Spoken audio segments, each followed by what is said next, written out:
വന്യമൃഗ മനുഷ്യ സംഘർഷം ഓരോ ദിവസവും ആശങ്കാജനകമായ രീതിയിൽ വർദ്ധിച്ചു വരികയാണ്. കേരളത്തിൻ്റെ മറ്റ് സംസ്ഥാനങ്ങളുമായിട്ട് അതിർത്തി പങ്കിടുന്ന വനപ്രദേശത്തോട് ചേർന്ന് കിടക്കുന്ന അതുമല്ലെങ്കിൽ റിസർവ് വനങ്ങളുമായിട്ട്, അതായത് അതിർത്തികൾ റിസർവ് വനങ്ങളായിട്ടുള്ള കേരളത്തിൻ്റെ ജില്ലകൾ, ഉദാഹരണത്തിന് ഇടുക്കി, വയനാട്, പ്രത്യേകിച്ചും എടുത്തു പറയാവുന്ന ജില്ലകളാണ് ഇടുക്കിയും വയനാടും. ഈ വയനാട് ജില്ല കഴിഞ്ഞ 2-3 ആഴ്ചയായിട്ട് ഈ ആന ഭയപ്പെടുത്തിക്കൊണ്ട് ജനങ്ങളെ ഉറക്കം കെടുത്തിക്കൊണ്ട് മുന്നോട്ട് പോകുന്ന ഒരവസ്ഥയാണ് നാം കണ്ടുകൊണ്ടിരിക്കുന്നത്. ആദ്യം തണ്ണീർക്കൊമ്പൻ ദാരുണമായി മരിക്കുന്നു. കാരണം മയക്കുവെടി വെച്ചതിൻ്റെ ഇമ്പാക്റ്റ് കൊണ്ട് തന്നെയാണ് എല്ലാവരെയും സങ്കടപ്പെടുത്തിക്കൊണ്ട് തണ്ണീർക്കൊമ്പൻ വിടവാങ്ങിയത്. തുടർന്ന് ഒട്ടും താമസിയാതെ തന്നെയാണ് മറ്റൊരു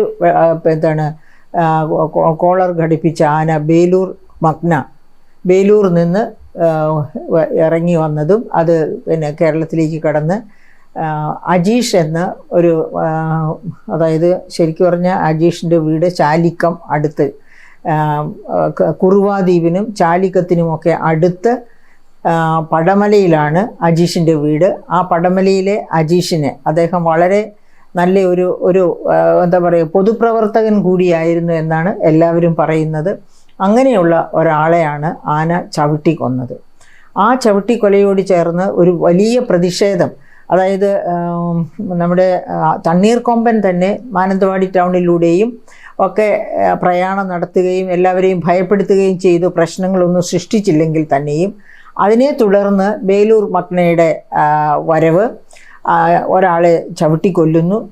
അത് വളരെ വലിയ പ്രതിസന്ധിയാണ് ജില്ലയിൽ ഉണ്ടാക്കിയത്. വലിയ ശക്തമായ പ്രകടനം, രോഷപ്രകടനം ജനം കാണിക്കുന്നുണ്ട്. കാരണം ഒരുപാട് പേര്, വനാതിർത്തിയിൽ താമസിക്കുന്ന ഒരുപാട് പേര് സ്വന്തം കൃഷി ഉപേക്ഷിച്ച്, വീടും എല്ലാം ഉപേക്ഷിച്ച്, പതിറ്റാണ്ടുകൾ കഷ്ടപ്പെട്ട് സമ്പാദിച്ചത് അത്രയും വേണ്ടെന്ന് വെച്ച് നാട് വിട്ട് ഓടേണ്ട ഒരവസ്ഥയിലേക്ക് അവരെ ഇടുകയാണ് ചെയ്യുന്നത്. അപ്പോൾ അത് ഭരണകൂടത്തിൻ്റെ അവഗണന ഏറ്റവും കൂടുതലായിട്ട് നമുക്കവിടെ ദർശിക്കാൻ കഴിയുന്നത് ഭരണകൂടത്തിൻ്റെ അവഗണനയാണ്.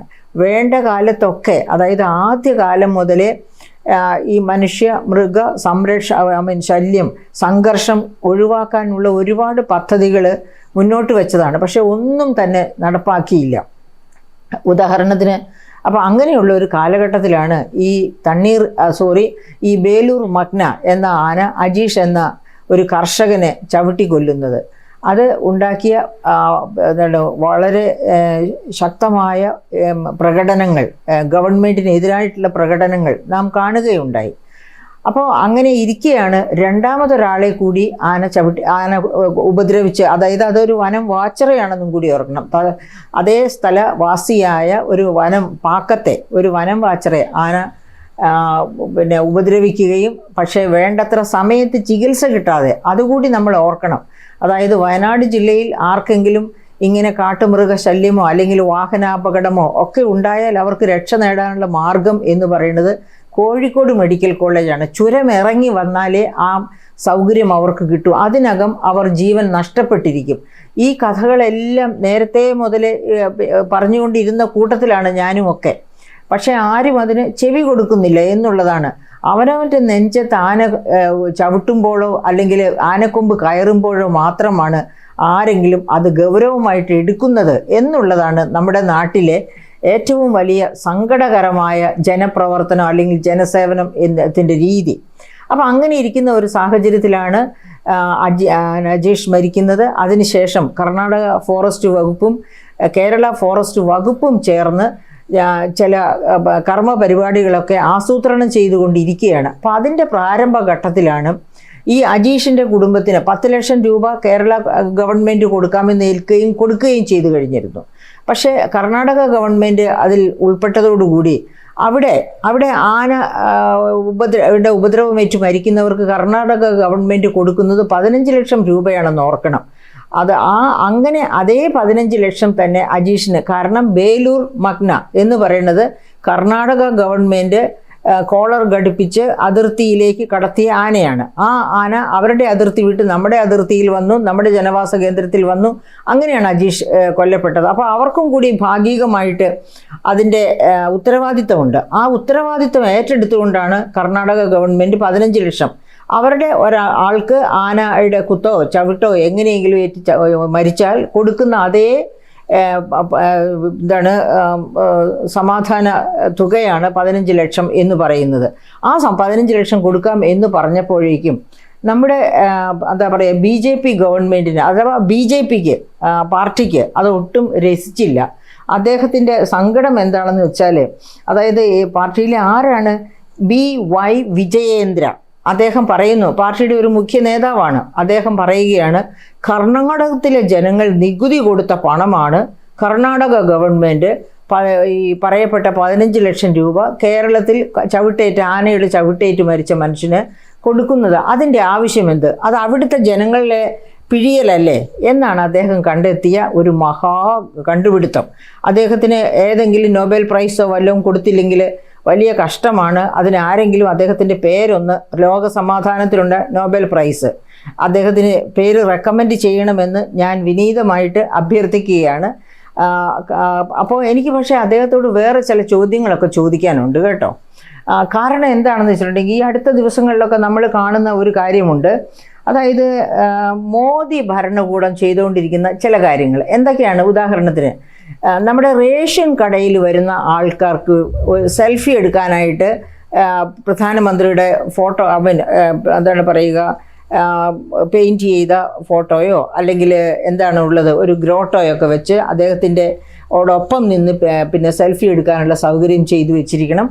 അതുപോലെ തന്നെ ഈ എന്താണ് ഇത് കൊടുക്കുന്നവർക്ക്, അതായത് റേഷൻ വാങ്ങിച്ചു കൊണ്ടുപോകുന്നവർക്ക് സഞ്ചിയിൽ നരേന്ദ്രമോദി ഗ്യാരണ്ടി എന്നുള്ളത് അടിച്ചു വെച്ചിരിക്കണം. അങ്ങനെ എല്ലാ തരത്തിലും ഒരു നരേന്ദ്രമോദി ഇഫക്റ്റ് ഈ റേഷൻ, അതായത് നോർക്കണം, നമ്മൾ സെൽഫി പോയിന്റ് ഉണ്ടാക്കുന്നതിന് പണച്ചെലവുണ്ട്. അത് കേരളത്തിലെ മാത്രമല്ല ഈ ഇന്ത്യ മഹാരാജ്യത്തെ 142 കോടി 86 ലക്ഷം ജനങ്ങളിൽ അവർ തന്നെ പറയണം 80 കോടിക്ക് മോദി ഗ്യാരണ്ടി എന്ന് പറയുന്നത് നിങ്ങൾ കേട്ടിട്ടുണ്ടല്ലോ. ഈ 80 കോടി ജനങ്ങൾക്ക് റേഷൻ ഉൽപ്പന്നങ്ങൾ നൽകുന്നത് രാജ്യത്തെമ്പാടുമുള്ള റേഷൻ കടകൾ വഴിയാണ്. അപ്പോൾ ഈ റേഷൻ കടകളിലെല്ലാം ഈ സെൽഫി പോയിന്റ് ഉണ്ടാക്കുക, അവർക്കെല്ലാം പുതുതായിട്ട് സഞ്ചി തയ്ക്കുക, അതിൽ മോദിയുടെ തിരുമുഖം അച്ചടിക്കുക, ഇങ്ങനെ പെയിൻറ്റ് ചെയ്യുക, ഇങ്ങനെ കുറേ ചെലവുകൾ. ഈ ചെലവുകൾക്കുള്ള പണം എവിടെ നിന്നാണാവോ ഈ വിജയേന്ദ്ര കണ്ടെത്തുന്നത്? അദ്ദേഹം ഏതെങ്കിലും പിതൃസ്വത്തായിരിക്കുമോ ഇതിനായിട്ട് നരേന്ദ്രമോദിക്ക് കൈമാറുന്നത്? അതോ നരേന്ദ്രമോദി തന്നെ പിതൃസ്വത്ത് എടുത്തുകൊണ്ട് വന്നാണോ ഈ ചെലവുകളൊക്കെ നടത്തുന്നത്?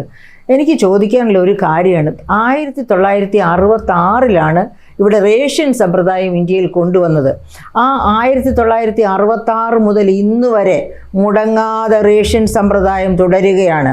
അതുകൊണ്ട് മാത്രം അതിനുശേഷം, അതായത് പിന്നെ ഗവൺമെൻറ്റുകളുടെ സംസ്ഥാന ഗവൺമെൻറ്റുകളുടെ കെടുകാര്യസ്ഥത മൂലം പട്ടിണി മരണം ഉണ്ടാകാം ഇടയ്ക്കൊക്കെ. പക്ഷേ ഈ അരി ലഭ്യമല്ലാത്തത് കൊണ്ട്, അതായത് അതിനു വേണ്ടിയാണ് 1966 മുതൽ അരി കേന്ദ്ര ഗവൺമെൻറ് സംഭരിക്കുന്നു, അത് റേഷൻ കടകൾ വഴി വിതരണം ചെയ്യുന്നു. റേഷൻ കടകൾ വഴി വിതരണം ചെയ്യുമ്പോൾ ഫുഡ് കോർപ്പറേഷൻ ഓഫ് ഇന്ത്യയാണ് 1966 മുതൽ നെല്ല് സംഭരിക്കുകയും അത് എല്ലാ സംസ്ഥാനങ്ങളുടെയും റേഷൻ കടകളിൽ എത്തിക്കുകയും ആ റേഷൻ കടകൾ വഴി കർഷകരിൽ ഉപഭോക്താക്കൾ, അതായത് അരി ആവശ്യമുള്ളവരിൽ എത്തിക്കുകയും ചെയ്യുന്നത്. ഇതുവരെ എത്ര ഗവൺമെൻറ്റുകൾ ഇന്ത്യ ഭരിച്ചു? ഈ ഒരു ഗവൺമെൻറ്റിനും തോന്നാത്ത ചിന്തയാണ് ഒരു സെൽഫി പോയിന്റ്, പ്രധാനമന്ത്രിയുടെ സെൽഫി പോയിന്റ് റേഷൻ കടകളിൽ വേണം, പ്രധാനമന്ത്രിയുടെ പടം ചാർത്തിയ സഞ്ചികളിൽ വേണം ഇത് കൊടുത്തയക്കാൻ എന്നൊക്കെയുള്ളത്. എന്ത് മ്ലേച്ഛമായ, എന്ത് വില കുറഞ്ഞ നിലവാര തകർച്ചയാണ് ഒരു പാർട്ടി ഇത്തരം തീരുമാനങ്ങൾ എടുക്കുമ്പോൾ ജനാധിപത്യത്തിൽ കാണിക്കുന്നത്. ഇത് ബഹുമാനപ്പെട്ട ഹൈക്കോടതിയും സുപ്രീം കോടതിയും കാണുകയും ഇതിനെതിരായിട്ട് നടപടിയെടുക്കുകയും ചെയ്യേണ്ടതാണെന്നാണ് എൻ്റെ വിനീതമായ അപേക്ഷ. കാരണം ഈ ഇത് സംഭരിക്കുന്നത് എവിടെ നിന്നാണ്? അരി, ഗോതമ്പ് അങ്ങനെയുള്ള എല്ലാ സാധനങ്ങളും റേഷൻ കട വഴി വിതരണം ചെയ്യുന്ന ഉൽപ്പന്നങ്ങൾ സംഭരിക്കുന്നത് ജനങ്ങളിൽ നിന്നാണ്. അതായത് ഈ രാജ്യത്തെ വിവിധ സംസ്ഥാനങ്ങളിൽ നിന്നാണ് സംഭരിക്കുന്നത്. അവർ ഉൽപ്പാദിപ്പിച്ച ഉൽപ്പന്നം പണം കൊടുത്താണ് സംഭരിക്കുന്നത്. ഗവൺമെൻറ് ഓഫ് ഇന്ത്യ എവിടെ നിന്നാണ് ഈ പണം സമ്പാദിക്കുന്നത്? അത് ജനങ്ങളിൽ നിന്ന് നികുതി പണമായും നികുതിയേതര പണമായും, അതായത് അവരിൽ നിന്ന്, ജനങ്ങളിൽ നിന്ന്, ഈ രാജ്യമൊട്ടാകെയുള്ള നികുതിദായകരിൽ നിന്നും നികുതിയേതര വരുമാന മാർഗങ്ങളിൽ നിന്നും സമാഹരിക്കുന്ന പണമാണ് ഉപയോഗിച്ച് ഇങ്ങനെ റേഷൻ വിതരണം നടത്തുന്നത്. അപ്പോൾ ഇതൊന്നും ഇവരുടെ ആരുടെയും പിതൃസ്വത്തോ ഒന്നുമല്ല, ഇവർക്ക് ആർക്കും അവകാശപ്പെട്ടതല്ല. ഒരു ജനാധിപത്യ ക്രമത്തിൽ ഗവൺമെൻറ്റിനെ ജനങ്ങൾ തിരഞ്ഞെടുക്കുന്നു. ആ ഗവൺമെൻറ്റിൽ ഒരു പ്രധാനമന്ത്രി ഉണ്ടാകുന്നു. ആ പ്രധാനമന്ത്രിയുടെ നടത്തിപ്പ്, അത് അദ്ദേഹം എഫിഷ്യൻ്റായിട്ട് ഇത്തരം കാര്യങ്ങൾ നോക്കി നടത്തേണ്ട ഭരണാധിപനാണ്. അതിനാണ് ജനങ്ങൾ അദ്ദേഹത്തെ തിരഞ്ഞെടുത്ത് വിട്ടിരിക്കുന്നത്. അതല്ലാതെ അദ്ദേഹത്തിൻ്റെ മുഖഭംഗി വിറ്റ് പാർട്ടിയെ വളർത്തുകയല്ല വേണ്ടത്. അതിനുവേണ്ടി അല്ല പണം ചെലവഴിക്കേണ്ടത്. ആ പണം കൂടി എഡിബിൾ ഓയിൽ കൊടുക്കാനോ അല്ലെങ്കിൽ മില്ലറ്റ് ചെറുധാന്യങ്ങൾ കൊടുക്കാനോ ഒക്കെയാണ് ഗവൺമെൻറ് ഉപയോഗിക്കേണ്ടത്. ഇതാ നമുക്കറിയാം, റെയിൽവേ സ്റ്റേഷനുകളിലും സെൽഫി പോയിൻ്റ് ഉണ്ട്. ആ സെൽഫി പോയിൻ്റ് കണ്ടാൽ തന്നെ യഥാർത്ഥത്തിൽ ജനാധിപത്യ ബോധമുള്ള ഒരു പൗരനാണെങ്കിൽ അതെങ്ങനെ നശിപ്പിക്കാമെന്നാണ് തോന്നുന്നത്. കാരണം ഇത്രയേറെ പണം ചെലവഴിച്ച് ഒരു പ്രധാനമന്ത്രി, നോക്കൂ, നമ്മളൊന്ന് ആലോചിച്ച് നോക്കുക, ഇന്ത്യയെ ഇതുവരെ ഭരിച്ച പ്രധാനമന്ത്രിമാരൊക്കെ അവരുടെ സെൽഫി പോയിൻ്റ് റെയിൽവേ സ്റ്റേഷനുകളിൽ സ്ഥാപിച്ചിരുന്നെങ്കിൽ, അവരുടെ സെൽഫി പോയിൻ്റ് റേഷൻ കടകളിൽ സ്ഥാപിച്ചിരുന്നെങ്കിൽ എന്താകുമായിരുന്നു ഇന്ത്യയുടെ അവസ്ഥ? അതിനുവേണ്ടി സ്ഥലം എവിടെ നിന്ന് കണ്ടെത്തുമായിരുന്നു? എത്രയെത്ര കോടികൾ, ദശകോടികൾ, ശതകോടികൾ ചെലവഴിച്ചാലായിരുന്നു അത്തരം സെൽഫി? ഇത്ര വികൃതമായ ചിന്താശക്തിയുള്ളവർ BJPയിലല്ലാതെ വേറെ ഏതെങ്കിലും ഒരു പാർട്ടിയിൽ ഉണ്ടാകുമെന്ന് വിശ്വസിക്കാൻ എനിക്ക് ബുദ്ധിമുട്ടാണ്. ഞാനൊരു സന്യാസിയാണ്. 2019 ഇലക്ഷന് മുമ്പ് അദ്ദേഹം ജനങ്ങളെ സംബോധന ചെയ്ത് പറഞ്ഞതാണ്, ഞാനൊരു സന്യാസിയാണ്, നിങ്ങൾക്ക് എന്നെ പ്രധാനമന്ത്രിയായിട്ട് വേണ്ട, എൻ്റെ പാർട്ടിയെ വിജയിപ്പിക്കില്ല എന്നുണ്ടെങ്കിൽ എൻ്റെ ഭാണ്ഡവും തൂക്കി ഞാൻ എൻ്റെ സന്യാസത്തിലേക്ക് തിരിച്ചു പോകുമെന്ന് ഞാൻ അദ്ദേഹത്തോട് അഭ്യർത്ഥിക്കുകയാണ്.